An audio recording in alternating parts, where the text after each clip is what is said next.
On episode 62, we talk sports betting data with Dustin Sullivan of SportsDataio. This is crazy. Everywhere you turn, it's the same old sports talk, the same headlines, the same news, and the same boring information. This podcast is here to change all of that. We bring you hot sports takes, winning sports betting strategy and picks, reliable gaming industry news, and breaking interviews with some of the biggest names in sports business. My name is Ryan Knup, and welcome to the Knup Sports Show.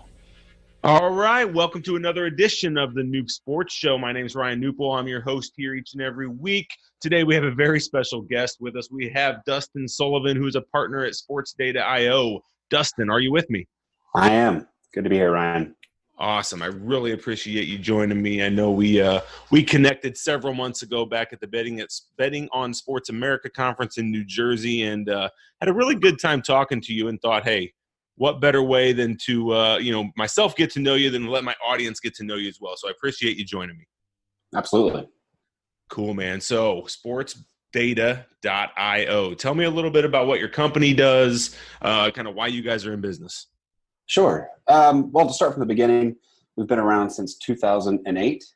We started as Fantasy Data, but that company was essentially in the B2B commercial space. We would collate, clean up data, stats, projections, etc., and then we would deliver that from our API to different businesses. So whether they were doing some kind of tools type of app, you could think like a Fantasy Pros, or they were even a DFS operator like a DraftKings or a FanDuel. All those types of businesses need data to power what they're doing. And we had a lot of success in the fantasy space for years and years, but sports betting is legal here in the US now, and so we're in a totally different world. So in Q1 of this year, we rebranded to SportsDataio in response to that PASPA repeal. So we could start to not necessarily pigeonhole ourselves in the fantasy industry, but also because we were building all these sports betting specific products. So now today, we cover practically all the popular sports, the big four, the two colleges, PGA, NASCAR, all the top soccer leagues, even a few eSports titles. And then we have tons of different data and content feeds that can power different sports betting applications, from like aggregated odds feeds. We have all of the New Jersey and PA books, and we'll continue to add on new sports as those go live. We've got a whole suite and collection of predictive models, from confidence ratings above and below the line to different team and player prop prices, all the way down just to like the core game feeds, stats, scores, play-by-play, et cetera. And so, yeah, we license that to other different, usually commercial entities, and then they build whatever they want to build with that. Now, the use cases are pretty limitless. Wow. I mean, that's pretty amazing. I'm guessing, so, as you mentioned, legalized sports betting here in the United States. So I'm guessing you guys are in fairly high demand right now. I mean, data is really the driving force around nearly every app, nearly every website, every application that you're dealing with in this space. And so with data being a premium, I'm guessing life is good right now for you guys. I mean, are you seeing a spike or an increase in demand for what you guys do? Absolutely. It's to put it like simply, it is absolutely off the charts. We look back to what we saw in the heyday of DFS, I guess, if you will, where DraftKings and FanDuel came online, and they kind of took the nation by storm. And what was that, like 2014 or 15? Right. And we immediately saw this kind of cottage industry of content sites pop up around that, right? Think, again, guys like Fantasy Pros, RotoQL, Roto Grinders. You want to go play DFS. Well, we've got an optimizer that's going to allow you to play better. And so there's always been, sites out there that do picks and different type of sports betting things. But, when it's kind of, centralized to either offshore or Vegas only for decades, and now all of a sudden all these new sports come online and you're opening up yourself to a bunch of new bettors per state, we're seeing the exact same thing happen. So really starting Q4 of last year, Q1 of this year, the influx of people writing into us and saying, hey, I'm building a content site, I'm building an analytics site, or a pay for picks type of site, free to play, peer to peer. I mean, again, there's so many different kind of avenues that you could go with this, but it has been a steady increase in demand really since kind of the end of last year, where people are seeing the writing on the wall, having this 10 or 20 year outlook, right? Where how big this is going to be across 30 plus states and however many years that takes to get there. And they're trying to be in that kind of first position move spot. Sure. That's pretty amazing. And so without getting real technical, because I know you don't want to get real technical with me. You got your team that does that. How difficult is something like this to implement? If somebody listening here was to say, hey man, I need this. I need this type of data. I need some of this. And they wanted to get with you, order your service. I mean, how difficult of a job is it to kind of is it a plug and play thing? Is it a lot of custom coding? Yeah, sure. At a high level, how difficult is it? Well, first off, one of the questions is who uses our stuff. And so I think as it is applicable to your audience, while we do service mostly B2B, Fantasy Data as a brand is still online, and it has a consumer API offering as well. And so if you're a professional sports punter, right, and let's say you need an aggregated odds feed so you can do your own price comparison, or maybe you've got a machine learning model that allows you to kind of find arbitrage opportunities in the market, so you want to go as a personal or professional bettor, we certainly can service those guys as well. And so whether you're more of an individual or you're a company, as it pertains to the amount of effort it takes, the short answer is it depends. But it really depends on the complexity of what you're looking to do. For example, if you're like a bar or restaurant and you want to show a live score ticker across the screen, you only need access to one of our feeds, the scores feed, which has the start time and the current score. 2 teams. That's it, right? Pretty simple. On the other end of the spectrum, let's say you're a DFS operator, right? And you've got really complex scoring systems across multiple sports with real-time in-play updates, just to be able to wire that up to your game engine.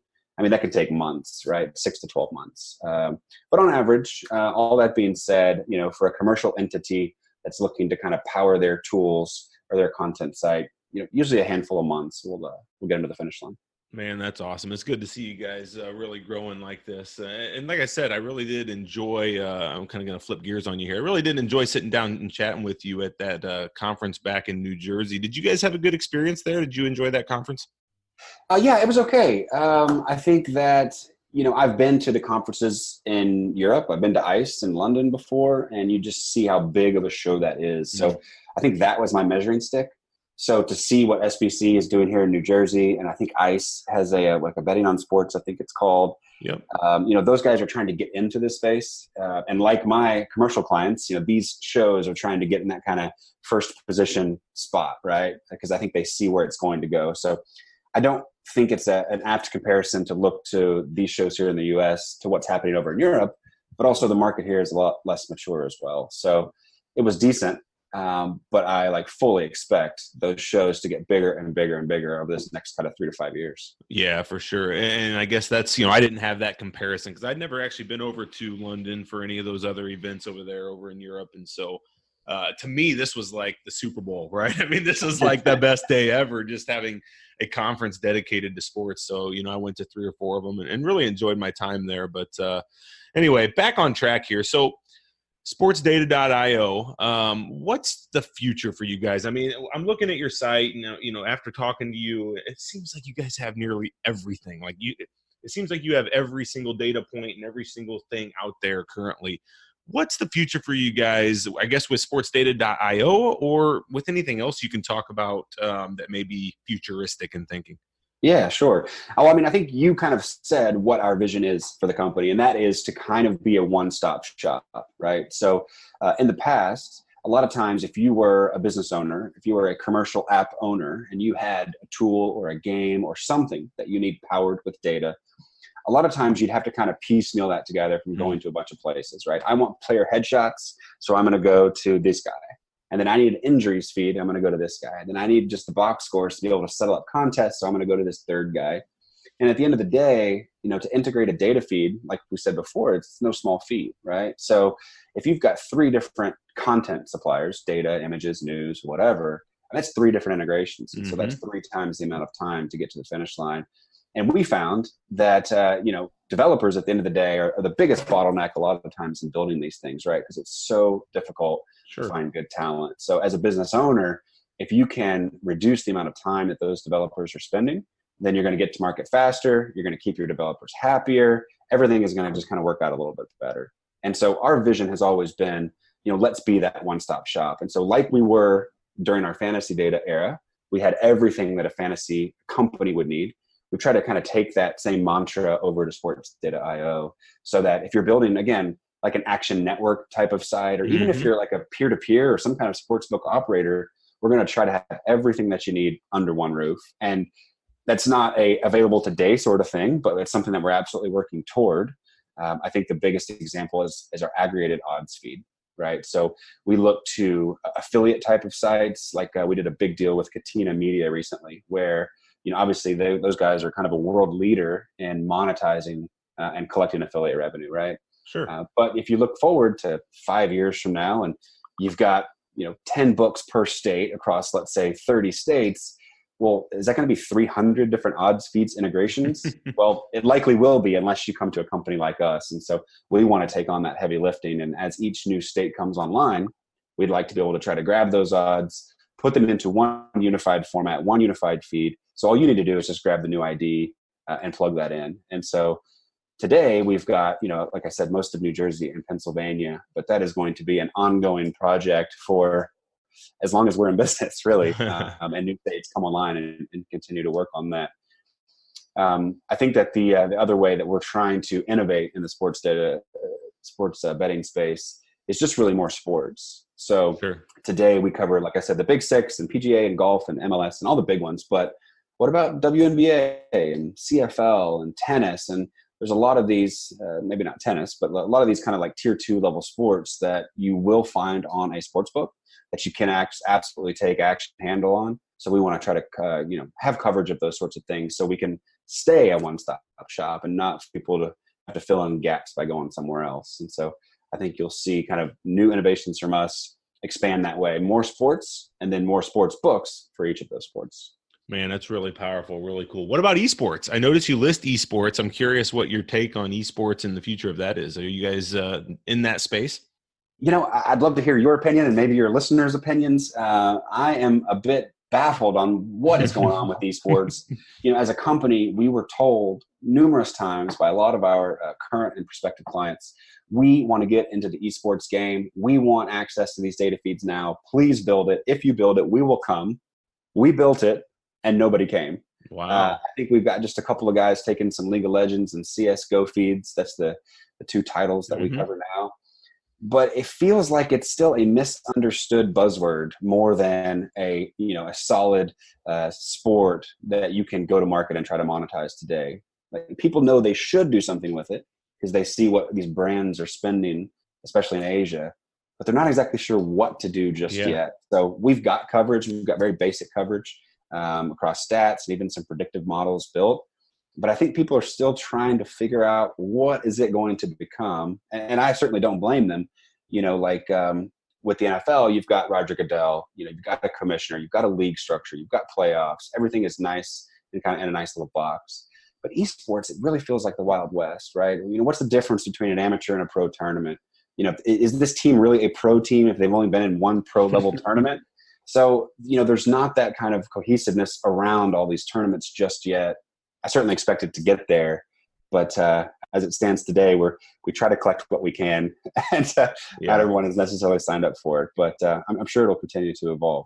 Yeah, I think you're 100% right in your assessment there. It is like the wild, wild west, which can be a good thing, and it's actually a fun time in that area. And so I'm really curious to see where that space goes. I mean, you see these events that just thousands and thousands of people at them, and these big arenas are being built every week. It seems like there's a new huge arena being built around this. So, you just know big things are coming, but to really know what and how that's going to look, it just seems too early. So it was good to get your take on that. And I do see you guys have some feeds and stuff out there. So any listeners out there that are looking to get into esports, I encourage you to talk to Dustin after this, and we'll go from there. So, well, man, Dustin, I really wish this was available back in like 2004. Why couldn't you guys have been here back in like 15 years ago? Because I was struggling developing some little makeshift data feed scraping program that would try to like compare odds and give me arbitrage opportunities. And man, I was doing that back in like 2004 and I was struggling. And so I really wish you guys were here 15 years ago for me.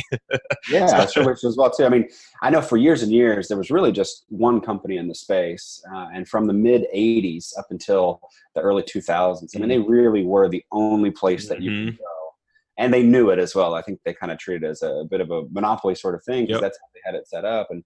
But as the internet started to take off, as data became more available online, especially as access to video streams of games became more widely accessible, and I think you had companies starting to pop up, and we're certainly one of those. And there's a couple others now that are in the space that, even though they are our competitors, I look to them as thinking they've got great products, great teams.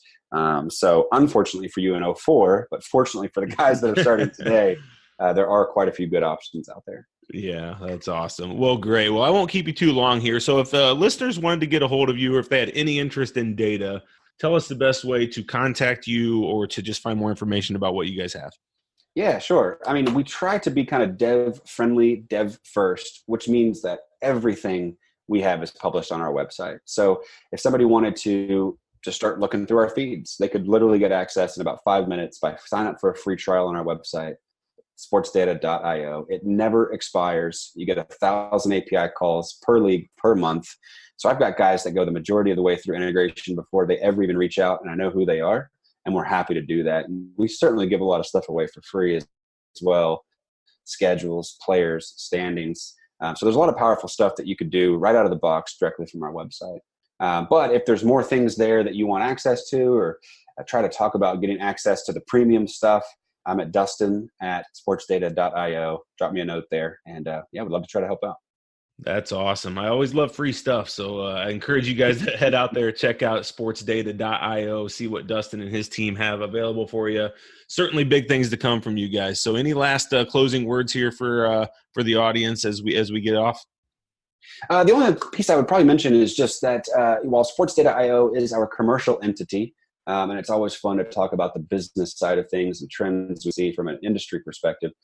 Fantasy Data lives on as a consumer brand, and we have all kinds of really powerful research tools, advanced metrics across NFL, our own odds and projections on there. So, if someone out there listening is just looking for robust, research tools for their own personal use, we certainly have a lot of products that are available on Fantasy Data as well.